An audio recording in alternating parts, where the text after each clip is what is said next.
السلام عليكم ورحمة الله وبركاته. حبايبي واخواتي وحبايب خالو، زي ما وعدناكم امبارح في الفيديو التقديمي لقناتنا قناة الكرة مع خالو. النهارده ان شاء الله 16 رمضان، الجمعة 16 رمضان الموافق 6 مارس 2026، بداية أول حلقاتنا معاكم وبداية خير وبداية ان شاء الله حاجة نستفاد بيها، محتوى رياضي صدق ولا تعصب ولا انحياز لفريق ولا أي حاجة. اهلاوي بيحب الكوره، عاشق لكيان النادي الاهلي، حابب لنادي الزمالك كفريق مصري محترم، درب الكره المصريه الاهلي والزمالك مع المنافسين الجدد بيراميدز، الفرق الشعبيه الاسماعيلي، اتحاد السكندري، سيدي البلد، المصري البورسعيدي، غزل المحله، كل الفرق الجماهيريه جايين نحلل مباريات كره القدم ونستمتع بالدوري المصري بتاعنا الجميل. ولا تعصب. اهم حاجه عندي في البرنامج بتاعي او حلقاتي اللي هعملها معاكم، هنقول كل حاجه صدق، اسكان عن الاهلي، عن الزمالك، عن كل الفرق، او ان احنا مش منحيزين لفريق، احنا بنحب الكره الحلوه. اللي بيلعب كره حلوه هنقول الراجل ده بيلعب كره حلوه وفريق محترم وفريق احسن فريق في مصر دلوقتي. اللي عنده شويه اخطاء او عنده شويه عدم تظبيط في لعبه، عدم ان هو مش الكوره مش معاه اليومين دول، هنقول برضه هننتقد وهنتكلم في كل حاجه. امبارح كان عندنا اهم 3 ماتشات امبارح في الدوري المصري، كان هنبني عليهم حاجات كتير عشان اللي يحصد بطولة الدوري السنة دي. بدأنا بماتش، هما الثلاثة كانوا في توقيت واحد الساعة 9:30. طبعا عشان أنا راجل أهلاوي فتابعت أول ماتش بالنسبة لي كان ماتش الأهلي والمقاولين العرب. طبعا أنتوا عارفين إن النادي الأهلي بقاله فترة وكلنا شايفين كأهلاوية وكفاهمين كورة إن النادي الأهلي مش في أحسن حالاته. في حاجات كتير، يعني احنا أول مرة السنة دي 2026 أو الموسم يعني الميركاتو الصيفي اللي فات وفي الشتوي جبنا صفقات كتير جدا. تريزيجيه وزيزو وامام عاشور، من قبليهم امام عاشور ويوسف بالعمري ومحمد شكري جبناه، وجبنا صفقات تقيله جدا، وكله قال النادي الاهلي خلاص، النادي الاهلي احسن سكواد في مصر، والنادي الاهلي كل البطولات في جيبه وهيكسب بالخمسه وبالسته وبالسبعه والكلام ده. شفنا عكس ذلك. من ناحيه ايه؟ من ناحيه اولا ان احنا شفنا مدير فني جه مش على قد مستوى النادي الاهلي اللي هو ريبيرو، كان ضعيف جدا، ما تعرفش التكتيك بتاعه في ايه. طبعا مع خلاف ان الكابتن عماد النحاس ده مرحله انتقاليه، كان كابتن عماد النحاس ده لا غبار عليه، وانا طبعا بنرفع له القبعه كلنا. كابتن عماد النحاس الكابتن محمد شوقي، الاثنين كانوا واخدين الاهلي من الكابتن كولر مفيش كوره، وكان الاهلي يعتبر خلاص الدوري راح. كابتن عماد النحاس نقلنا مرحله ثانيه، دي هنتكلم فيها بعدين، بس احنا بنتكلم دلوقتي ان احنا النادي الاهلي مش في احسن حالاته. ما تخليناش نقود ايه وندخل الناس في حاجات كتيره، هيجي وقتها وهنشرح كل حاجه، بس دلوقتي هنتكلم في النادي الاهلي امبارح. ما اقنعنيش انا كفنيا، ما شفتش النادي الاهلي. اولا احنا بدانا تشكيل النادي الاهلي مكون من مصطفى شوبير حراسه المرمى، ناحيه اليمين كريم فؤاد، طبعا بنتمنى له من كل قلبنا، والنهارده الجمعه دعينا له كلنا ان الراجل ده عنده سوء حظ رهيب.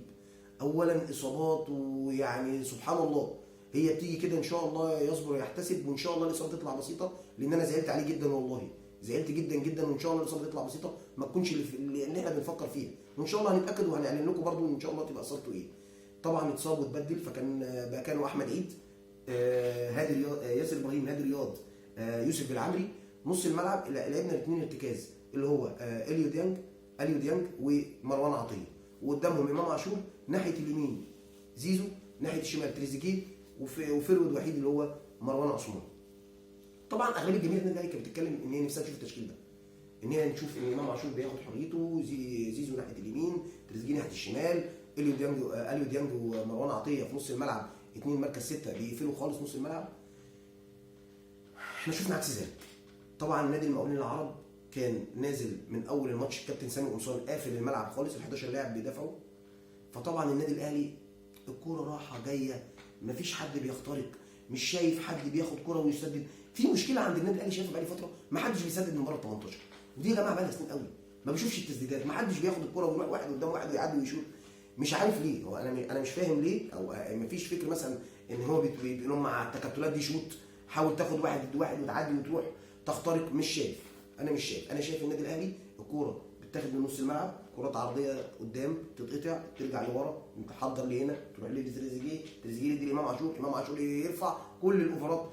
حاجات كتيره امبارح كان في ملل لحد ما بدانا احراز الهدف الاول عن طريق طبعا منقذنا، ويعتبر هو الوحيد دلوقتي اللي شايل اعداء النادي الاهلي وعتق النادي الاهلي على كتافه، تريزيجيه. ده الناس قعدت تنتقده اول ما جه، وتريزيجيه ده خلص كوره، وتريزيجيه جه بعد ما عمل فلوس رجع النادي الاهلي عشان يعمل الشو. لا بالعكس، تريزيجيه بقى هداف النادي الاهلي في الدوري، هداف النادي الاهلي في دوري ابطال افريقيا، راجل يغيب تحس ان في حاجه ناقصه في النادي الاهلي. طبعا محمود تريزيجيه ابن من ابناء النادي الاهلي، بيلعب بروح، الوحيد اللي بيشوف في النادي الاهلي بيلعب بروح وقتاليه هو محمود تريزيجيه، ومن بعديه ياسر ابراهيم. احنا بنقول الحق وبنقول الصدق. بقيه اللعيبه يعني انا شايف فيه حاجه غريبه، شايف فيه اللي هو ايه، ماتش هيروح عادي، هنتعادل عادي مفيش مشكله. لا مش عادي، احنا بننافس على الدوري، كل نقطه ليها حساب. خلاص انت دلوقتي في المرحله النهائيه، في المراجعات النهائيه، يعني اللي مش هتقدر تلمه وراح منك خلاص شكرا. عشان ما نقعدش نخش في جدال ونتكلم، فبعدين هنعمل حلقات تفصيليه عن كل حاجه. طبعا حرزنا الهدف الاول، نادي المقاولين العرب بدا يفتح خطوطه ويلعب متقدم للنادي الاهلي. طبعا شفنا هجمات، كل هجمه، كل اوفر كان بيترفع على النادي الاهلي. انا كنت بتفرج مع بعض الزملاء، يعني زمايلي كانوا قاعدين جنبي ناس اهلاويه، كل كره ترفع لهم الكره دي ربنا يستر عليها، يقول لي في ايه ده المدافع، اقول له يا باشا اي كره على النادي الاهلي مرفوعه خطر، اذا كان بقى من عدم تغطيه من المدافعين او التمركز الخاطئ جوه ال 18. فحسيت ان في حاجه هتحصل، في جول هيجي، المقاولين العرب هيعمل حاجه، وقد كان. في الشوط الثاني طبعا لاجل ربنا ان الكره طلعت اوفسايد الحمد لله، نادي المقاولين العرب احرز هدف، واحرز هدف بعدم تمركز دفاعي خطا، يعني المدافعين واقفين غلط. انا شايف في اتنين ماسكين بعض، يعني مش شايف يا عم ده الراجل وراك، ما تغطي وتقف كتفك في كتفه وظهرك في ظهره، زي ما كنا بنلعب كوره. معلش انا كنت بلعب كوره شوارع، كنا بنلعب بنقطع على الاسفلت ده، كنا بنروح الهدوم متقطعه بنلعب، مش بنلعب على دوري بقى، ده احنا بنلعب ان ايه، فريق ده كسب الفريق ده، ونقعد نهني بعض ونغيظ في بعض بقى زي ما بيقولوا زمان. اجي الاقي المدافع مفيش تغطيه، الراجل خد الكوره حطها بمنتهى السهوله جول، لا يسال عنها مصطفى شوبير. طيب الحكم راجع الفار طلعت اوفسايد، قلت الحمد لله. بس وانا بقول الحمد لله جوايا قلت الاهلي عندنا مشكله بقى لنا فتره في الماتشات اللي بنلعبها النادي الاهلي، بنجيب الجون ما بنعوضش بالثاني والثالث. يا جماعه ما انت الفرقه اللي قدامك دي برضه، ما هو المقاولين العرب بيلعب على الهبوط. سي بقى مش بتكلم عن المقاولين العرب بس، بتكلم عن اي فريق بيلعب عشان يبقى يهرب من دوامه الهبوط، او ينافس مع السبعه اللي هيطلعوا يلعبوا المنتوشه بتاعتهم. انت ما بتلعبش دوره رمضانيه ولا بتلعب دوره وديه، انت بتلعب دوري عام خلاص في المراحل النهائيه. فاللي بيجيب نقطه ولا بيجيب 3 نقط اذا يكون بيجيبها من فم الاسد. طبعا ضغطنا لعبنا، طبعا حصلت تغييرات من الكابتن المدير الفني بتاعنا الراجل المحترم يستروب، غير ونزل بن شرقي وطلع زيزو، ونزل محمد علي بن رمضان وطلع اليو ديانج.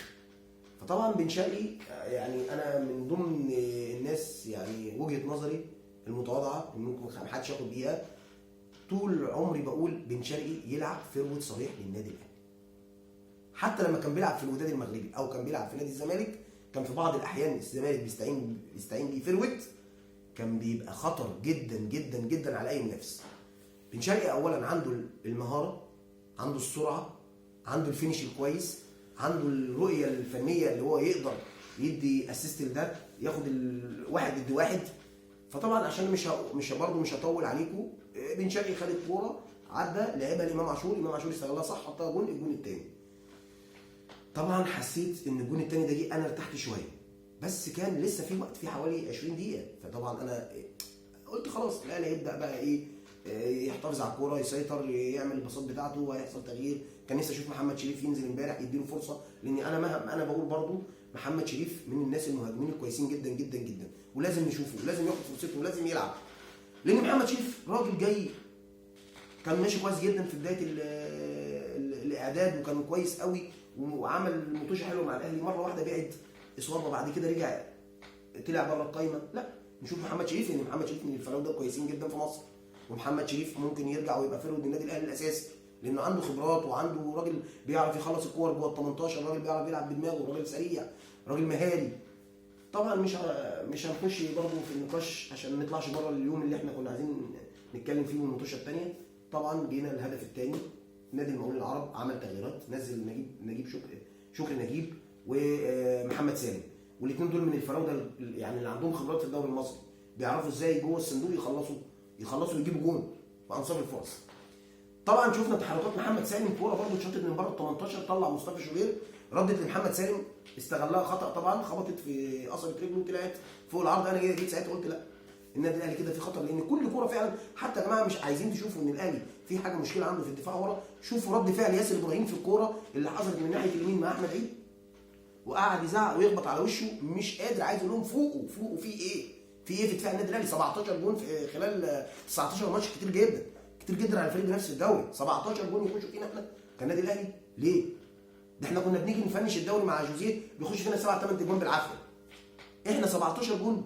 لا كتير. في حاجه غلط في النادي الاهلي ورا، في ناحيه المدافعين وناحيه الباك اليمين وناحيه ماشي. يوسف بالعامل راجل محترم وراجل بيلعب كوره كويس وراجل، بس النهارده في امبارح كان في ماتش المقاولين في عنده بعض التمركزات الخطا في الحته الدفاعيه. كان بيأدي الحته الهجوميه كويس، كان بيلعب اسيستات، كان بياخد واحد ضد واحد ويعدي ويلعب، لكن في حاجه عنده غلط ورا. ناحيه الشمال كان في مشكله عند يوسف بالعامل، كان في مشكله امبارح عند يوسف بالعامل ورا. فاحنا يا ريت نشوف موضوع الدفاع ده، لان انت داخل على مطوشه ثانيه، انت هتلاعب الترجي التونسي في تونس، وما ادراك ما الترجي التونسي. فريق عايز يعمل منك اي رد، لان انت طلعته مره واثنين وثلاثه واحرجته قدام في ملعبه، فهيبقى عايز ينتقم منك كرويا، او عايز يرد اللي انت عملته معاه، فهتقابل ماتش جامد جدا، وهيبقى انت برضه مضغوط. فانت لازم يبقى دفاعك ورا في حاجه غلط. لازم المدير الفني كابتن عادل مصطفى يتدخل معاه، يتكلم معاه، يقول له لا عايزين نعمل تمركزات صح، الناس تقف كويس. لو هي الثنائيه اللي ماشيه يعني مش متركبه بتاعت ياسر ابراهيم وادي رياض، لا يا عم نشوف مين احمد رمضان بيكهام، نجرب مع قبل ماتش الترجي، لان كده في حاجه، في مشكله عندنا. جه الجون ال 2-1 لنادي المقاولين، احرز الهدف محمد سالم طبعا، واحرزه طبعا زي ما انتم شفتم، سرق المدافعين بتوعنا، رجع خطوتين لورا وراح حاطط الكوره جون. خلاص هو خطف اتسرق، رجع خطوتين، سرق المدافعين كله، الخمسه ولا الاربعه واقفين على خط واحد بيتدربوا على الكوره، مش شايفين محمد سالم راح فين. وده الفيرود بقى الصح والمواطن الصح. المهم طبعا النادي الاهلي بدات اقلق الدقيقه 80 او الدقيقه 81، الدنيا لسه فيها 9 دقايق غير الوقت الضايع، ممكن في اي لحظه يجي جون التعادل، هنحصل في مشكله كبيره. يبقى انت كده خلاص كنت هتبعد عن المنافسه بصوره، يعني نسبتك هتقل. فانا الواحد بصراحه كاهلاوي قلقت، وفي نفس الوقت مش مبسوط، قاعد بتفرج في عندي ملل، مش شايف كوره، مش شايف في حميه في اللعب كده، ان الناس بتجري في ان احنا ده دوري خلاص هيروح مننا. المهم ان نزل حسين الشحات، بصراحه ده اللي انا برضو حاطط عليه علامات استفهام كتيره بالنسبه للمدير الفني. يعني حسين الشحات راجل بتحطه يمين ماشي، بتحطه شمال ماشي، بتحطه ورا راس الحربه ماشي، راجل مهاري. نزل خلص ماتش الزمالك لما كنا مغلوبين من الزمالك 1-0، ونزل جاب جون وعمل ضربه الجزاء. فراجل ما ينفعش يقعد، حتى لو هيقعد ما ينزلش اخر 10 دقائق، بتديله في الدقيقه 60، اديله في الدقيقه 50، اديله يا عم من اول الماتش. ما انت عمال تجرب في طارق وجربت بناس كتيره، ما تدي لحسين الشحات، راجل من كباتن النادي الاهلي، وراجل بيلعب كوره كويسه، وعنده الحته اللي قدام دي بيفنش كويس جدا، واحد ضد واحد، بيعرف من انصاف الفرص يجيب جون. ما تديله عشان نشوف كوره جديده. انا شايف ان الاهلي الكوره بقت نمطيه، لا اما ارفع من ياسر ابراهيم يلعب كوره طوليه، يطلع مروان عثمان يحضرها للي جاي، خلاص الفرق عرفتك. التكتلات الدفاعيه ورا ترفع تلاقي المدافع تطلع على طول بره، مفيش بقى جمل، مفيش واحد ياخد كده كوره واحد واثنين وثلاثه يخش ويروح شايط بيمينه. ما شفتش بصراحه، ما شفتش. وده اللي احنا عاملين ننتقده من بدري.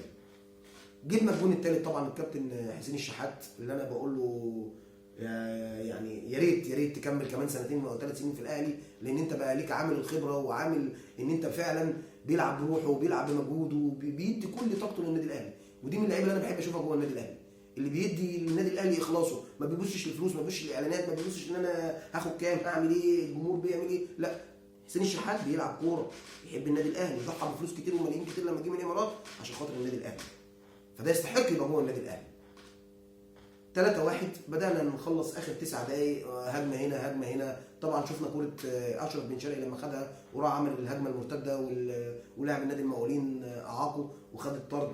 كانت الكوره دي لو كان بن شرقي كمل فيها كان ممكن يبقى الهدف الرابع، او كان ممكن يعرضها للي جاي من ورا، كان يبقى الهدف الرابع برضه ليه او لزمايله. فطبعا انتهى الماتش، بس انتهى الماتش وانا قاعد بقول اللي جاي ايه؟ يعني اللي جاي ايه للنادي الاهلي؟ جاي حاجات كتير، جاي هتلعب الست ماتشات المصريه بقى مع بيراميدز ومع الزمالك ومع المصري ومع سيراميكا. فرق ما فيهاش هزار، فرق بتلعب كوره وبتلعب كوره حديثه، وفرق فيها منافسه على الدوري. فبقول من كل قلبي لكل جماهير النادي الاهلي نخلينا مع فريقنا، نسندهم. بنقول ان الاهلي مش حلو، بس احنا جوانا الاهلي كويس. الاهلي هيقدر يرجع ان شاء الله ان شاء الله، وهيقدر يقدم الكره الحلوه اللي احنا مستنينا منه، وان شاء الله نشوف افريقيا يتعدى خطوه الترجي التونسي. هيبقى ماتش مش انا مش قادر اتوقعه، بس ان شاء الله الاهلي يعديه ويقدر، لانه هنلعب بدون جمهور في ماتش القاهره، وده كان مزعلني جدا. لكن ده احنا كالنادي الاهلي، او انا من واحد من النادي الاهلي، هو الجمهور اللي بيدي طاقه للعيبه، هو اللي بيطلع الحماس اللي جواهم، وهو اللي السند الاول ليهم، هو الجمهور رقم واحد، اللاعب رقم واحد. فجت في مصلحتنا قبل ما عشان ما اطولش عليكم وابدا انهي الحلقه بتاعتنا. سيراميكا كليوباترا تعادل امبارح من ماتش من المطوشه الحلوه جدا مع البنك الاهلي 2-2، واصبح هو عنده 38 نقطه. الزمالك 40، بيراميدز 40، النادي الاهلي 40، سيراميكا 38. وطبعا امبارح كابتن علي ماهر كان حزين جدا. حبايبي واصدقائي حبايب خاله، انتهت حلقه النهارده. استنى بس منك ومن حبايبي اللي بيتفرجوا عليا اشتراك في القناه ونفعل زر الجرس عشان يوصلك كل جديد، وانا منكم وانتم مني. والنهارده ان شاء الله نتفرج على ماتش الزمالك والاتحاد السكندري، ماتش من الماتشات اللي بحبهم الاثنين. الفرقتين جماهير. فريق الاتحاد السكندري فريق بينافس ومش عايز يبقى في موقفه في الجدول، جاب صفقات جميله جدا، جاب صفقات كويسه جدا. ونادي الزمالك طبعا بصحوته والكابتن معتمد جمال بجماهيره. هنتفرج على كوره حلوه، ونقابلكم ان شاء الله بكره بعد ماتش الزمالك والاتحاد، ونحلل يوم جديد من ايام رمضان الجميل اللي كنا بنستمتع بيها. كنتم مع كوره مع خاله. اشوفكم دايما على خير، وكل سنه وانتم طيبين.